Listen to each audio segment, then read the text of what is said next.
Bonjour à tous et bienvenue au Bruit de la Ville, chaîne de podcast dédiée à la ville, cet espace riche, multiple et protéiforme, où plus d'une personne sur deux vit aujourd'hui et bientôt 7 personnes sur 10 en 2050. Un temps d'échange avec un invité du jour pour l'aborder sous un regard spécifique mais toujours prospectif. Le thème du jour est ce qu'appelle notre invité les espaces équivoques. La ville créative, citoyenne et collaborative fait apparaître aujourd'hui une panoplie de lieux transversaux, mouvants et temporaires. Cette ville tactique, transitoire, traduit ainsi l'émergence d'espaces inventifs, programmatiquement, à dimension systématiquement collaborative, presque toujours érigés sur du déjà là. Comment les définir? De quelles énergies procèdent-ils? Quels en sont les acteurs? En face de quel nouveau paradigme sommes-nous en présence? Autant de questions que nous allons aborder avec notre invité. Bonjour Paul Citron. Bonjour. Alors Paul Citron, 36 ans, est un urbaniste issu de la Sorbonne et soutient sa thèse en 2016, questionnant déjà la place des promoteurs privés dans les projets urbains. Il cofonde ensuite Plateau Urbain en 2013, préalablement, Plateau Urbain en 2013, où il accompagne des nouveaux modèles de production de la ville, des lieux hybrides, solidaires, des montages immobiliers alternatifs, dont il est aujourd'hui le président de conseil de surveillance.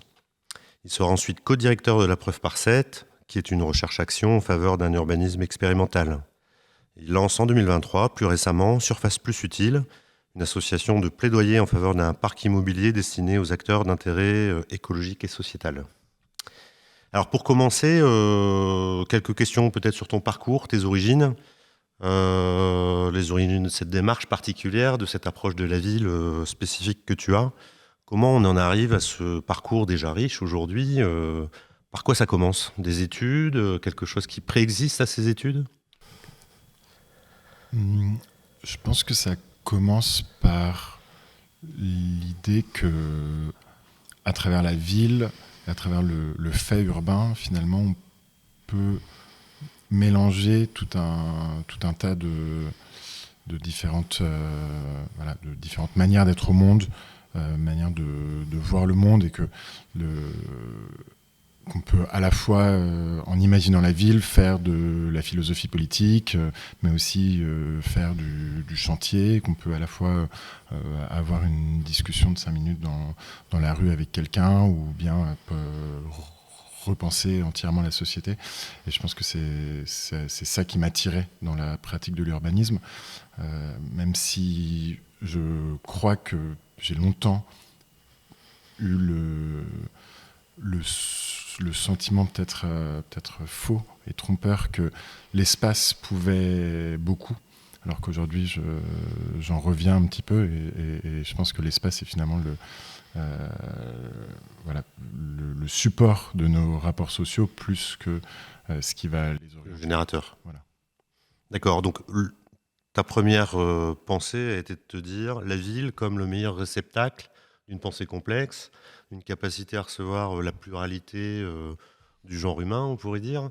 Donc d'abord une approche par les sciences humaines, en te disant quel est le meilleur vecteur? La ville. D'où ces études qui t'ont amené à cette approche de l'urbanisme. Ouais, pour moi, l'urbanisme, c'est une sorte de philosophie politique appliquée, en quelque sorte. D'accord. En fait, la ville est un prétexte. La ville est un prétexte pour comprendre comment fonctionne la société. C'est la raison pour laquelle j'ai choisi, par exemple, d'étudier le rôle des opérateurs immobiliers privés au cours de mon doctorat, parce que j'avais l'impression que finalement, alors qu'on m'en avait finalement assez peu parlé lors de mes études d'urbanisme, j'avais l'impression que c'était à travers eux que se jouait un grand nombre de dynamiques urbaines, parce que économiques, parce que sociales, ça m'attirait. En fait, c'est ce pouvoir que peuvent avoir les acteurs qui vient s'incarner ensuite dans un espace de manière très concrète, qui m'intéresse beaucoup. D'accord. Donc assez tôt, justement à travers cette thèse, tu as la conscience, la préscience de te dire que c'est le jeu d'acteurs avant tout qui prévaut sur la qualité des espaces. Deux mots peut-être quand même, peut-être en mode gratte-poil, j'en sais rien, mais sur justement ce rôle des promoteurs dans l'acte de construire. Tu pointais du doigt à l'époque le passage d'échelle entre le promoteur sur la construction d'un bâtiment versus le promoteur aménageur. Qu'est-ce que ça fabrique? Est-ce que ça change quelque chose? Qu'est-ce que tu as à en dire? Je pense qu'effectivement, il y a...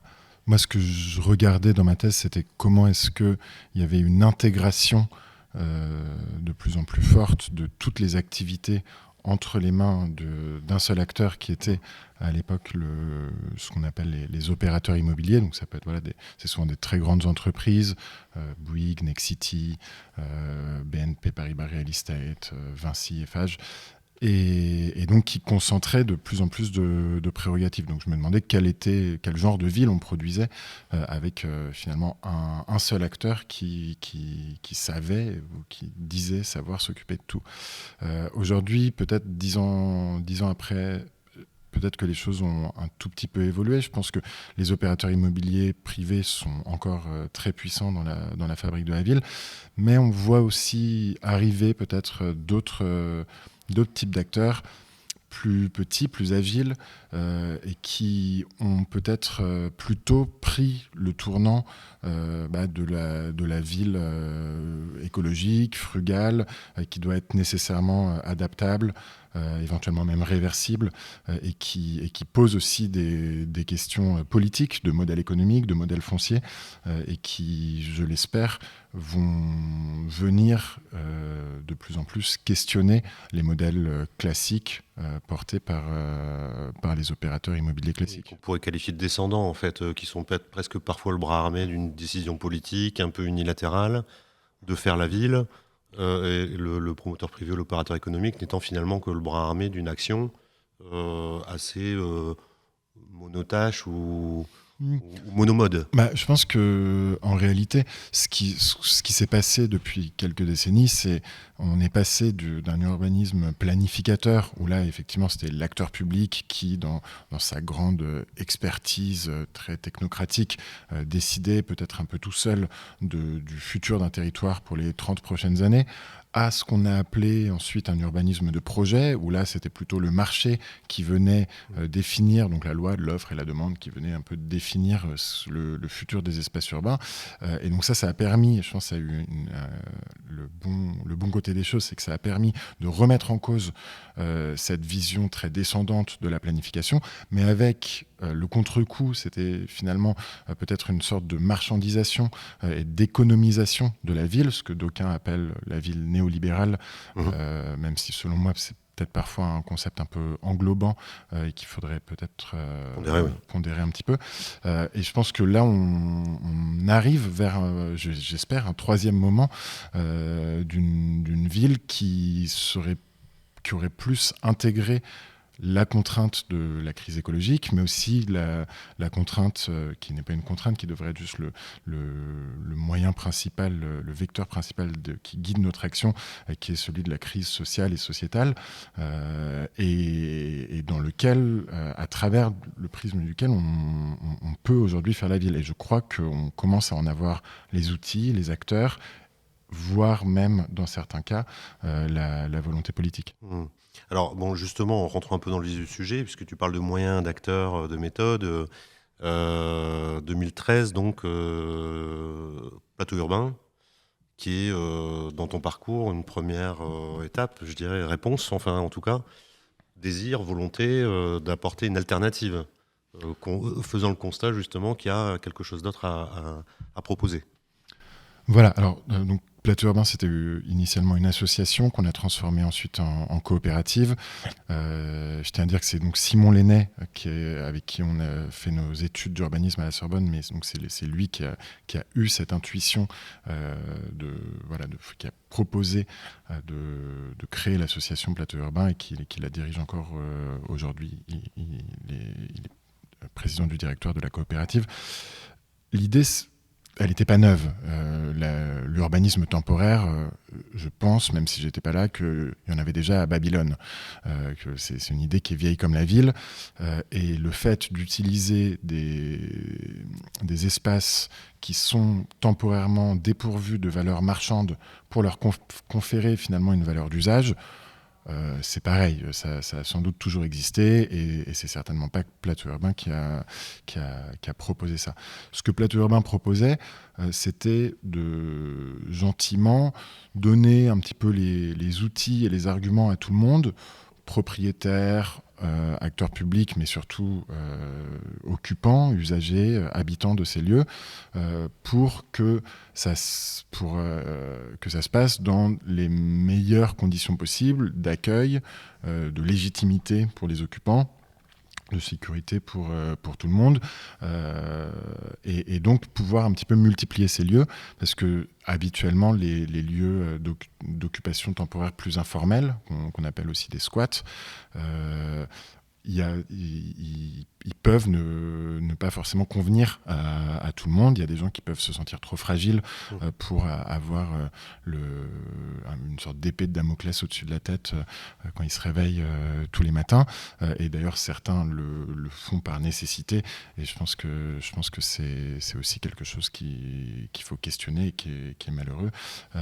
Et donc voilà. Donc l'urbanisme temporaire, c'était une manière de proposer d'autres méthodes que le squat, même si on ne s'est jamais vu comme en opposition avec le squat, mais plutôt en opposition avec les millions de mètres carrés vacants qui existent dans nos métropoles et qui sont quasiment jamais utilisés. Je veux dire, le pourcentage d'utilisation des bureaux vides par des activités solidaires, que ce soit formelles ou informelles, est infime. Et je pense qu'il y a là un enjeu à la fois social, écologique, urbain, qui est vraiment immense. Oui, donc il y a un constat de fait, la vacance énorme, colossale, qui a été chiffrée, mais enfin, on parle de millions de mètres carrés. 4 millions de mètres carrés de bureaux vides en Île-de-France. Voilà, donc c'est considérable. Et en même temps, quand même, un désir de coopération, d'hybridation des fonctions, de solidarité.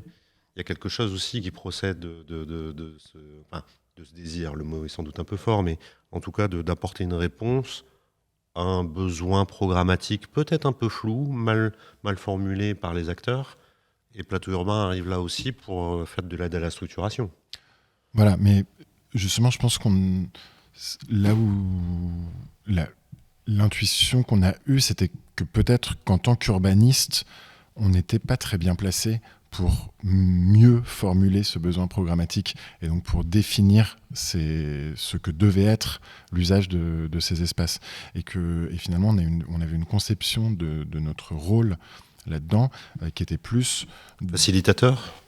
Mais disons tout simplement d'organiser la capacitation des usagers des lieux à s'en emparer, à se sentir chez eux, à éventuellement les détourner de fonctions premières qu'on avait... Parce que vous avez rempli des lieux, vous n'avez pas fait que aider des usagers in situ à mieux s'organiser entre eux. Exactement, mais alors quand on remplissait, comme tu dis, des lieux, c'était avec un objectif de programmation ouverte, c'est-à-dire que plutôt que de dire ici il y aura telle fonction, ici il y aura telle autre, on raisonnait plutôt par la négative. Qu'est-ce qui ne peut pas advenir là ou là, en fonction en gros, on bricolait et on jouait avec tout, sauf avec la sécurité des biens et des personnes.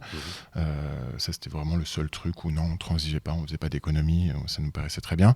Mais le reste, on essayait justement d'ouvrir cette programmation, ce qu'on a appelé la programmation ouverte, et donc de laisser éventuellement les usagers des lieux proposer éventuellement chemin faisant les usages Alors tu peux nous citer un exemple d'hybridation qui peut apparaître a priori un peu improbable comme ça et qui a bien fonctionné? L'exemple fondateur pour nous, ça a été le projet des grands voisins, oui. Donc qu'on a coordonné avec l'association Aurore, qui était donc chef de file du projet, et l'association Yes We Camp, où justement dans un hôpital désaffecté de 3 hectares, 40 000 mètres carrés dans le 14e arrondissement de Paris, on a déployé à la fois des activités d'hébergement d'urgence, des activités il y avait un foyer de travailleurs migrants, il y avait donc comme ça des activités sociales d'accueil de personnes en situation de précarité. et qu'on mêlait avec des activités de bureau, d'ateliers d'artistes pour des associations, des structures de l'économie sociale et solidaire, des acteurs culturels et des activités plus de programmation culturelle, d'accueil du public. Donc il y avait un peu ces trois piliers et ce qui a fait finalement un espace que les gens qui venaient le visiter ne savaient pas trop définir. Et c'est un peu là, je pense, qu'est née cette intuition de l'espace équivoque, parce que finalement, on ne savait pas où on était. Et vu qu'il y avait juste des toutes petites attentions programmatiques ou intentions programmatiques qui permettaient un peu d'orienter, voilà, je sais pas, juste de la signalétique, un peu de mobilier urbain, éventuellement très récupérable, et tout ça, vraiment, je tire mon chapeau. Enfin, il faut rendre c'est vraiment grâce à l'association Yes We Camp que ça existait, tout ça. Finalement, il était possible on entrait dans un espace qui semblait familier parce qu'il était chaleureux et accueillant, mais qui pour autant pouvait un peu troubler le visiteur, parce qu'on y voyait à la fois, je sais pas quoi, un cadre, un bobo parisien boire un coup, et on croisait éventuellement des personnes que d'habitude à qui d'habitude on n'a pas l'occasion de parler. Ça veut pas dire que tout le monde se parlait et que tout le monde buvait des coups ensemble, mais au moins il y avait une sorte de partage de l'espace, et cette proximité spatiale, elle a généré parfois, pas tout le temps, mais c'est aussi ça, la ville et la vie, quelques proximités sociales inattendues. Et je pense que c'est là où le projet était réussi d'une certaine manière, même si évidemment il y a aussi beaucoup de choses à améliorer dans un tel projet. Oui, et puis j'imagine bien que précisément, on ne maîtrise pas tout, et que c'est là où il peut y avoir un intérêt et peut-être parfois un écueil, c'est que ces cohabitations sont fructueuses, parfois ne le sont moins. Est-ce que ça va jusqu'à générer des inventions programmatiques, c'est-à-dire des cohabitations particulières et fortuites finissent par générer des formes associatives particulières? Oui, de fait, des gens qui se sont rencontrés au Grand Voisin ou dans différents lieux d'occupation temporaire ont ensuite formé des collectifs qui ont déménagé autre part, parfois en temporaire, parfois dans des lieux avec des baux de plus longue durée. Donc, pour nous, ces moments, ils sont effectivement fondateurs peut-être d'une autre sociabilité. Et c'est là où on dit que c'est peut-être plus intéressant parfois de se réapproprier le temps et la liberté d'usage d'un espace que de revendiquer une pérennisation à travers, par exemple, la propriété d'un espace qui peut en réalité enfermer aussi ces usagers dans leurs murs. Alors, tu as commencé à dire quelque chose d'intéressant tout de suite, d'ailleurs, en préambule. Par rapport à ta formation aussi, tu as commencé par l'intuition de la ville, pour en arriver finalement à te dire que c'est pas tant l'espace qui importe, c'est plutôt ce qui s'y passe. C'est un peu ce que tu disais tout à l'heure. Est-ce que tu peux juste un peu creuser cette question, parce que finalement, peu importerait l'endroit où se font les choses, c'est pas tant dans le hard que les choses se passent que dans le soft. Enfin, c'est si on met en place les dispositifs, les moyens de la cohabitation, de l'hybridation, etc., alors à ce moment-là, ça pourrait se passer dans une bar HLM. Oui, complètement. Le côté... Effectivement, je pense que à notre époque, il s'agit de considérer que tout ce qui est construit constitue notre patrimoine. Et donc, le patrimoine n'a pas besoin d'être classé à l'inventaire des monuments historiques, quelque part. On doit se poser ces questions-là. Et donc, ce qui compte derrière, c'est quelle intention on met dans l'espace. Et l'intention, pour Plateau Urbain, par exemple, c'est donc fondé sur 3 valeurs. La solidarité, donc une forme de droit à la ville et de droit de tous et toutes à accéder aux aménités urbaines. La diversité au sens de la mixité des usages, des fonctions, des formes aussi de structure ou et l'expérimentation,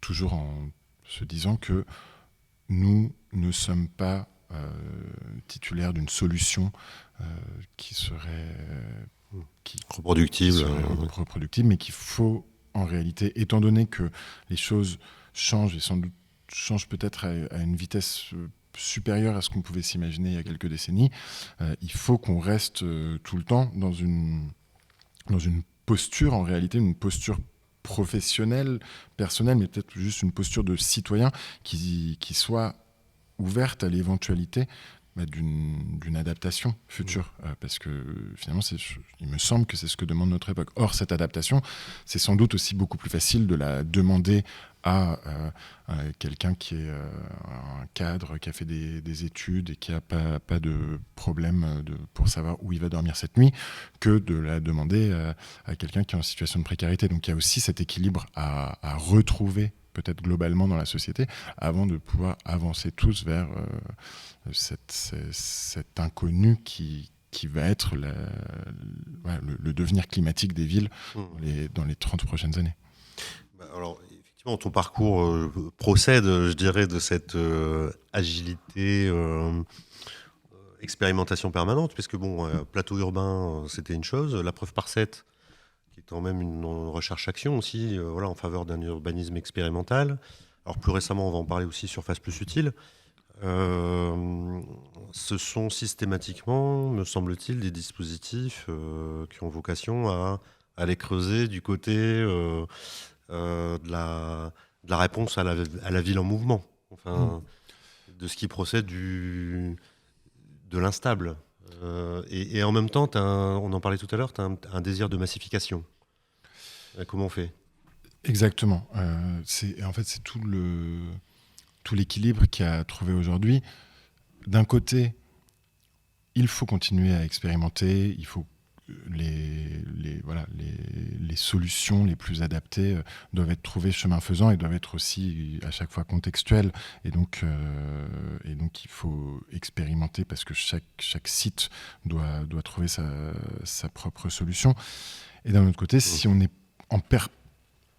perpétuellement dans une démarche expérimentale de remettre 100% de l'ouvrage sur l'établi, et finalement, quelque part, on se fait plaisir, mais on n'avance pas pour beaucoup de gens. Et donc, cet équilibre à trouver, selon moi, il passe maintenant que depuis 10 ou 20 ans, il y a eu beaucoup de choses qui ont été expérimentées, mais plein de structures, de professionnels qui se sont formés, que ces postures culturelles, professionnelles existent dans la manière un peu plus agile ou évolutive de faire la ville.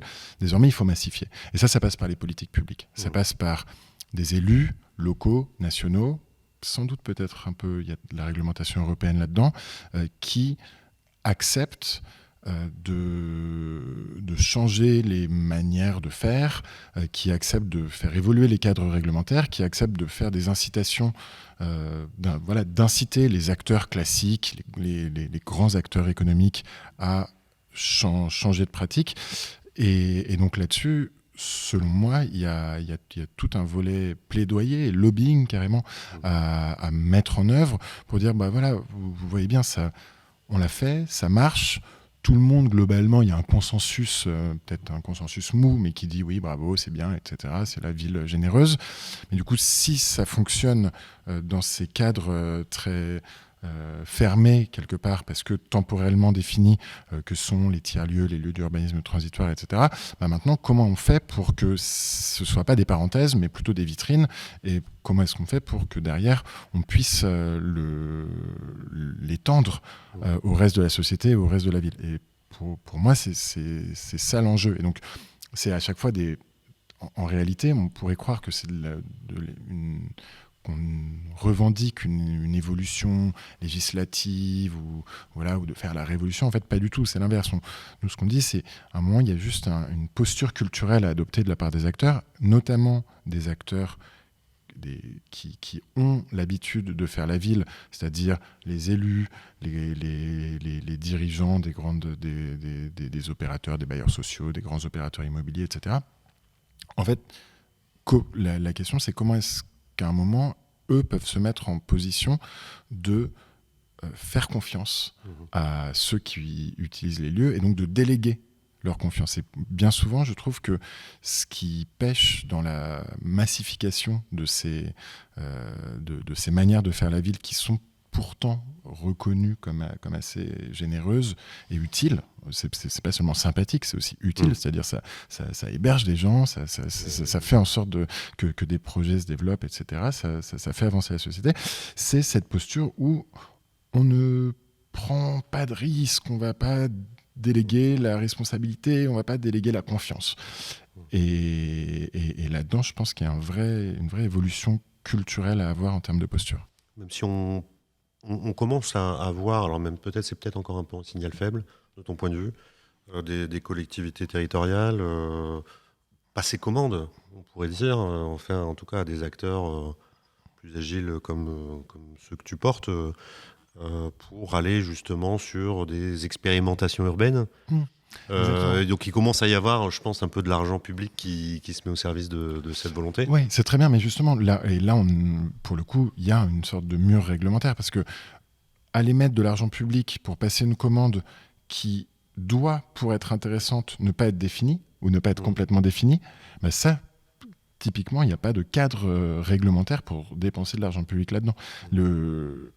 Programmer un bâtiment en disant qu'on ne sait pas ce qu'il y aura dedans et qu'on va d'abord faire un peu de travaux pour accueillir des usages, puis finalement peut-être terminer les travaux après quelques années d'expérimentation programmatique à l'intérieur, c'est difficile à mettre en œuvre. Et ça suppose aussi que justement cette commande ne soit pas une commande au sens « je te dis de faire ça », mais une délégation de confiance au sens « je te laisse faire ça ». Et je te laisse faire ce que tu vas en faire. Oui, sans que ça soit un plein blanc-seing, mais au moins une délégation de pouvoir, de faire. Exactement, une délégation de faire. C'est ce que Patrick Bouchin, avec qui donc on a créé la preuve par 7, appelait le permis de faire. Oui. Plutôt que de dire il faudrait un permis de construire a priori, on donnerait a priori un permis de faire et on validerait a posteriori que des objectifs... Ça n'a pas encore atteint son stade réglementaire. Hein. Alors, justement, c'était un échec, le permis de faire, mais c'est de cet échec qu'est né le projet de la preuve par 7. D'accord. Dans le cadre de la preuve par 7, des actions qui sont menées aujourd'hui, un cas concret que tu pourrais citer ou... L'idée, c'était de travailler à 7 échelles différentes, donc dans tous les... dans une grande diversité de situations territoriales. Donc ça allait de la banlieue parisienne à Gennevilliers, donc on va ouvrir une halle de marché à Gennevilliers, préfigurer un lycée à Bagneux. Donc par exemple, préfigurer un lycée, faire une programmation ouverte d'un lycée, c'est compliqué. Je veux dire, plus standardisé qu'un lycée, il y a quoi ? Il y a un McDonald's. Et donc on venait comme ça questionner un petit peu aussi la manière dont fonctionnent les institutions. Et pour moi, je comparais souvent la preuve par 7 à de la psychothérapie institutionnelle. C'est-à-dire qu'en essayant de soigner ce bout de territoire, en réalité, on soignait l'institution rectorale, l'institution région Île-de-France, l'institution aussi le promoteur qui donnait le terrain du lycée et qui construisait la BNP, qui construisait tout un quartier autour et qui donc se posait des questions sur cette manière de faire la ville qui était complètement expérimentale sur son terrain, basiquement.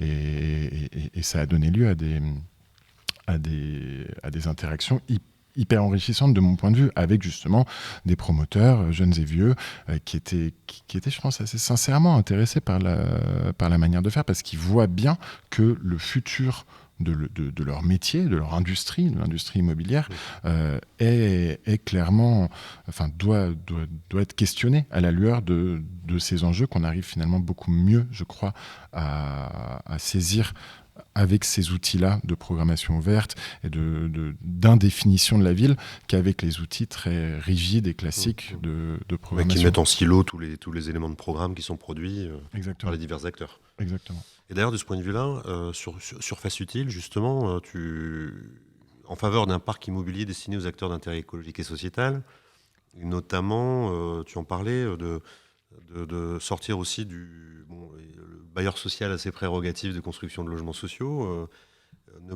Tu disais, ne pourrait-il pas en être de même pour demain, construire des bureaux, des commerces c'est intéressant ça, Alors, comment on fait? pour nous, déjà, il y a une première chose, c'est que à partir de 2020, on vient de passer un cap démographique. C'est-à-dire que la population active va globalement arrêter d'augmenter à partir de maintenant. On a passé aussi un cap d'usage, le télétravail, tout ça, ça fait qu'il y aura de moins en moins besoin de bureaux dans nos villes. Parce que là, pendant 10 ans, on va à peu près stagner, 10-15 ans, et ensuite la population va décroître. Donc, je pense qu'il faut plus construire de bureaux, mais on va continuer d'en construire parce qu'en réalité, voilà, il y a des coûts partis quelque part et l'industrie immobilière a du mal à échapper à sa dose annuelle de bureaux. Donc sans doute, on va continuer à en construire, mais du coup, il va y en avoir de plus en plus de bureaux vides. Et c'est pareil pour les commerces. Donc l'idée, c'est de se dire, pourquoi est-ce que, alors que il va y avoir un foisonnement de mètres carrés disponibles dans les métropoles, que ce soit des métropoles très attractives où on construit beaucoup, ou des métropoles plus en déclin, enfin plutôt des villes en déclin, pourquoi est-ce qu'on n'arriverait pas, un peu sur le modèle du logement social, à faire en sorte qu'une partie du parc existant, qui va sinon rester vide, puisse être destinée à des structures, des organisations d'intérêt général. Et pourquoi est-ce qu'on ne pourrait pas se dire que lorsqu'une association fait de l'insertion ou œuvre en faveur de la transition écologique, lorsqu'une coopérative essaye de réinventer des modèles économiques pour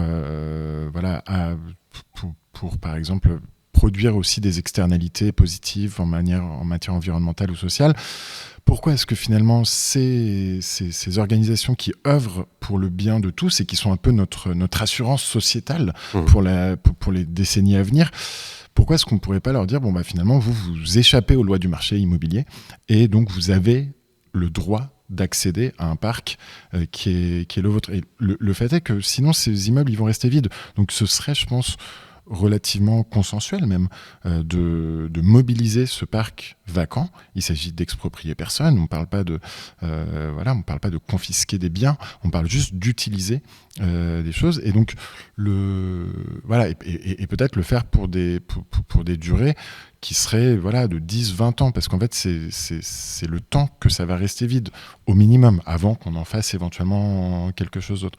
Donc, c'est la proposition de surface plus utile, et pour ça, on réunit... Là, il y a du lobbying, là. Voilà. Et donc, pour ça, on réunit à la fois des acteurs de l'immobilier, très classiques, mais qui, justement, se posent ces questions-là. Donc, il y a BNP, Altarea, Novaxia, SNCF Immobilier, bientôt j'espère, des acteurs publics, des aménageurs, le PA Bordeaux-Atlantique, la SPL Marne-au-Bois, des acteurs de l'économie sociale et solidaire, donc des acteurs économiques qui ont besoin de ces lieux, pour les faire discuter ensemble et formuler des propositions qui, si elles vont à tout le monde dans l'association, quelque part, on aura plus de chances de faire entendre ça aux parlementaires ou à la Commission européenne si on arrive jusqu'à là. Apporter à la démonstration qu'il y a un modèle qui peut trouver son mode de fonctionner, voilà. ou la chaîne d'acteurs concernés, que ce soit le bailleur propriétaire, l'utilisateur futur, la collectivité, chacun finalement y trouve son compte. Exactement. Et en fait, si on regarde en face le fonctionnement actuel de la ville et les prévisions. Alors, ce que je dis, je le tire pas de mon chapeau, c'est l'INSEE qui dit qu'il va y avoir une baisse démographique. Donc, en fait, la crise immobilière à venir, elle est prédite par l'INSEE. C'est pas BlackRock. Et donc, si on regarde ça froidement, il n'y a aucune raison qu'on ne se mobilise pas tous pour facilement résoudre un certain nombre de problèmes d'accès à l'immobilier. Et donc, moi, peut-être que c'est un peu prétentieux, mais je pense que l'accès à l'immobilier, ça fait partie du droit à la ville pour notamment des acteurs d'intérêt général. Et on peut aussi y mettre les acteurs de lutte contre la précarité qui cherchent tous les jours des lieux pour faire de l'hébergement et héberger les centaines de milliers de sans-abri qui vivent aujourd'hui en France, alors qu'on a quand même Oui, parce des que ça, ressources, c'est quoi. aussi une péréquation incroyable qu'on connaît entre la vacance, notamment tertiaire, d'une part, et d'autre part le besoin en logement, qui est Ouais. patent. Et si on met face à face Alors ces deux ouais, réalités. face à face, comme ça tient. En réalité, justement, techniquement, c'est toujours plus compliqué, etc. Et même, voilà, le nombre de logements vacants, donc c'est 3 millions de logements vacants selon l'INSEE, versus quelques centaines de milliers, je crois 300 000 personnes sans domicile fixe. Donc on se dit que ça pourrait tenir. En réalité, derrière, il faut aussi savoir les mobiliser. Il faut aussi que les logements soient au même endroit que les personnes sans domicile, etc. Donc c'est toujours un petit peu plus compliqué que ça. Par contre, personne ne nie le fait qu'on peut améliorer ça. Et donc moi, c'est l'ambition très, très humble aussi qu'on s'est donnée avec Surface Plus Utile. C'est juste améliorer des choses qui existent déjà et éventuellement, si tout le monde est d'accord, proposer des améliorations du cadre réglementaire ou législatif. On n'a pas peur de ça.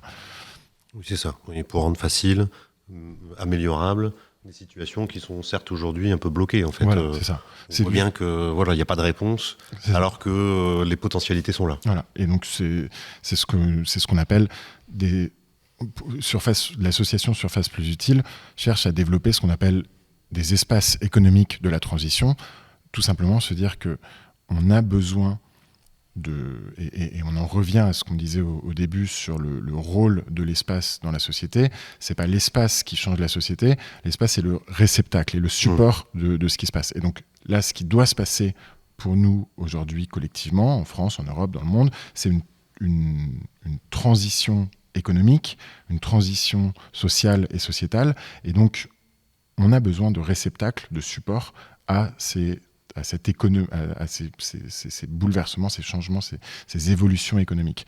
Et donc, avoir un parc immobilier qui échappe aux lois du marché pour héberger des acteurs d'intérêt général, ça nous paraît de bon sens aujourd'hui. Bon, évidemment, tout ça est à mettre aussi en perspective, on n'en parle pas, mais avec les récentes lois ZAN, zéro artificialisation nette, on sait qu'aujourd'hui, la ville, il faut qu'elle arrête de s'étendre. C'est le bon sens aussi de la ville durable que de rester concentré en ses murs, et qu'on a à l'intérieur de ce réceptacle-là des millions de mètres carrés qui nous attendent pour refaire la ville sur la ville. Il y a ça, mais alors ça, sur le ZAN, ça pourrait aussi générer des attitudes spéculatives assez dangereuses. Et à mon avis, Oui. la loi ZAN devrait faire attention à faire en sorte que les mauvais élèves d'hier qui ont... pour le dire concrètement, bétonner la France à coups de parking et de boîtes à chaussures deviennent pas finalement les mieux lotis, ne continuent pas à être les mieux lotis demain et qu'ils soient pas encore mieux lotis parce que vu qu'ils ont bétonné artificialisé des surfaces, ils vont devenir propriétaires d'endroits où on pourra construire. Donc ça, je pense qu'il il faut se poser la question de la redistribution de la valeur générée par le ZAN. Mais bon, c'est sûr le ZAN est une bonne chose et il faut juste voir comment ça va aller, mais il faut y aller. Après, d'un autre côté, malheureusement, il y a aussi d'autres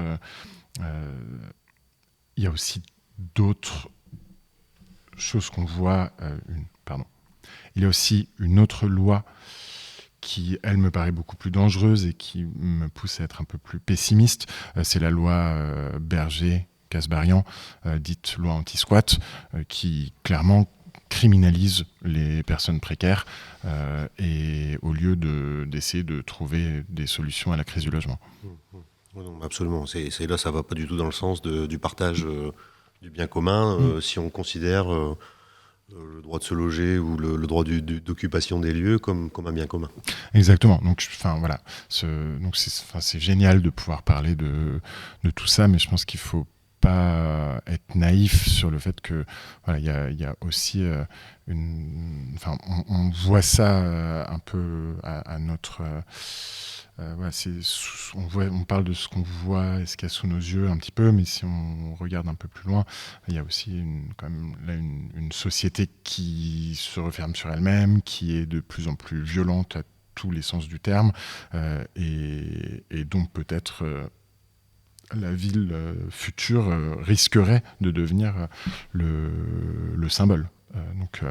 Voilà, Oui, alors si je dois introduire une lueur d'espoir, c'est sûr que souvent un mouvement a son mouvement parallèle et que ce à quoi tu œuvres, notamment à travers tes actions, ça contribue à un nuage de points, je pense, d'actions qui sont collectives, qu'on voit émerger un peu partout en France, qui vont donc précisément dans le sens du collaboratif, du faire ensemble, de l'hybridation des fonctions et des services. Bon.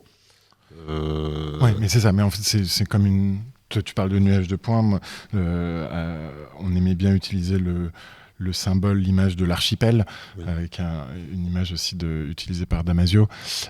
Et bien sûr, mais il y a cet archipel qui fait plaisir et qui est réconfortant.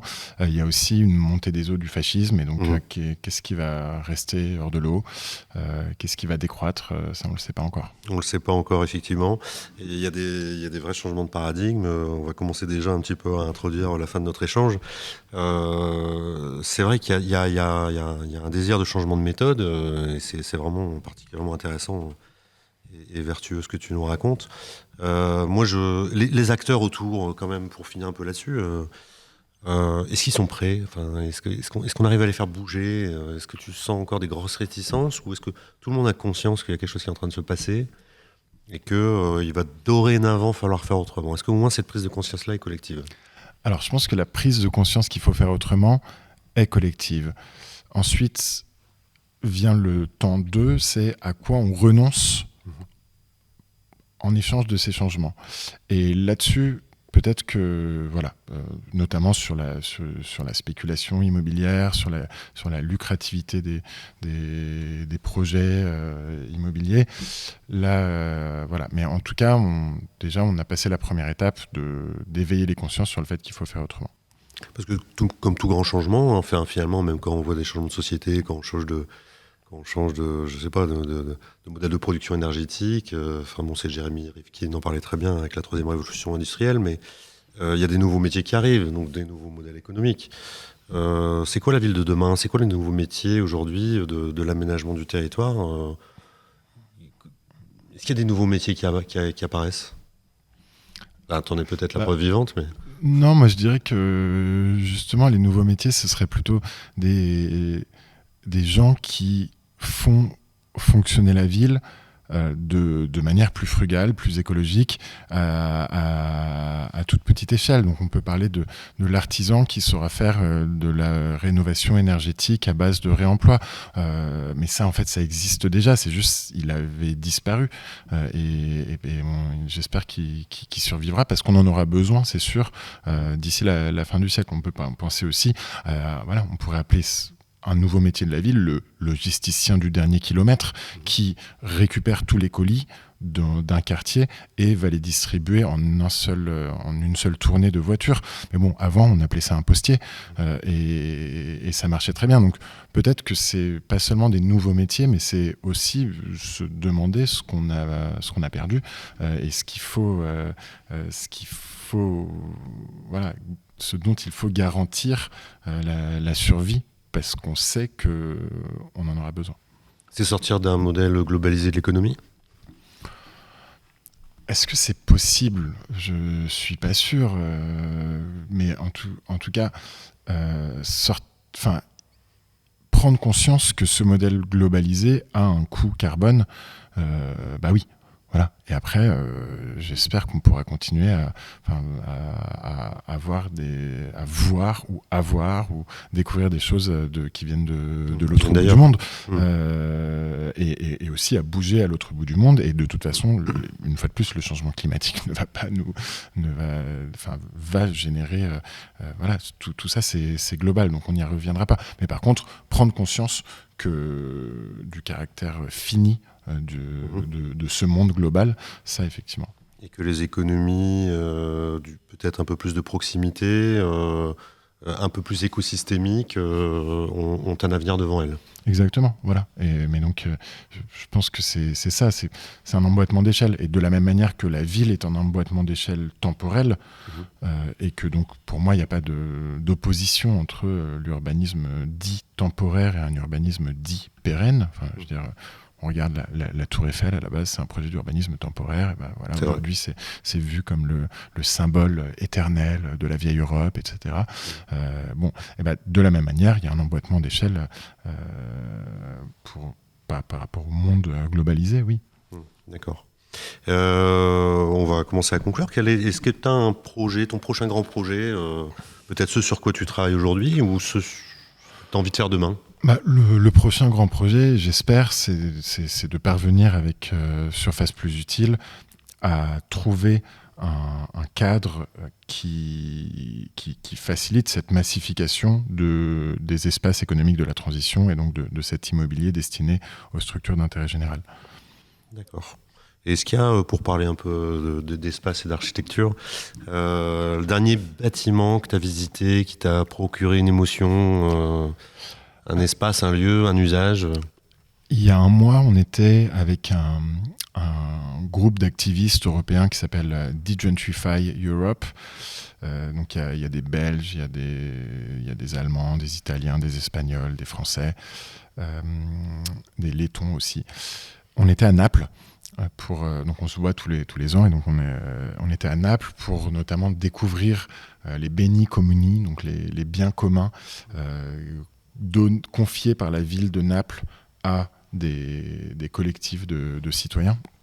Et donc on s'est retrouvé dans un lieu qui s'appelle le Scunizzo Liberato, excusez-moi pour mon accent italien, et qui donc c'est un ancien couvent qui était ensuite une prison pour enfants au cours du 19e, 20e siècle, et qui aujourd'hui est à l'abandon et a été récupéré par des citoyens qui, en même temps, donc il y a une sorte de cours avec un terrain de foot où il y a les gamins qui prennent des cours de foot. On est à Naples, évidemment, ça joue au foot, avec toutes les mamans qui sont autour, et donc c'est dans une sorte d'immense patio de ces grands bâtiments napolitains du 15e, 16e siècle, voilà, avec tout autour du terrain de foot, mais à 1 mètre du terrain de foot, que des boutiques d'artisans, et sous les arcades du bâtiment, différentes salles utilisées par une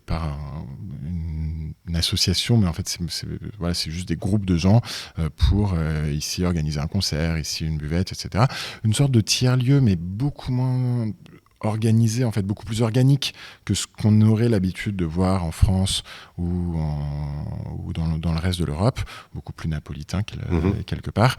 Et donc c'est un lieu absolument magnifique, très beau, très réconfortant en cela, et en même temps, dès qu'on montait dans les étages, on voyait un bâtiment laissé à l'abandon, absolument pas entretenu par son propriétaire, qui est la ville de Naples, et qui finalement tombe un peu en ruine avec cette semi-hypocrisie des beni comuni qui sont en même temps confiés de manière très généreuse à la population, et en même temps sans que le propriétaire public n'accompagne et n'assume ses responsabilités de propriétaire. Donc ça faisait à la fois chaud au cœur et ça nous rendait aussi un peu triste, mais en tout cas ça nous montrait tout le potentiel qu'il y a dans le développement de ces lieux, parce que c'est clairement un très très beau lieu, avec évidemment un toit terrasse avec la vue sur la baie de Naples absolument fantastique. Ouais, comme tu le disais pendant cet entretien, les énergies sont là. Enfin, dès lors que elles sont rendues possibles, elles s'expriment, et c'est ça qui est beau. Exactement. Ouais. Eh bien, écoute, merci beaucoup Paul pour cet échange. C'était particulièrement intéressant. Ça a bien mis en lumière tes actions et ton travail au service de la ville de demain. Et pour nous, les bruits de la ville, on se retrouve prochainement avec un nouvel invité, mais ça, c'est une autre histoire urbaine.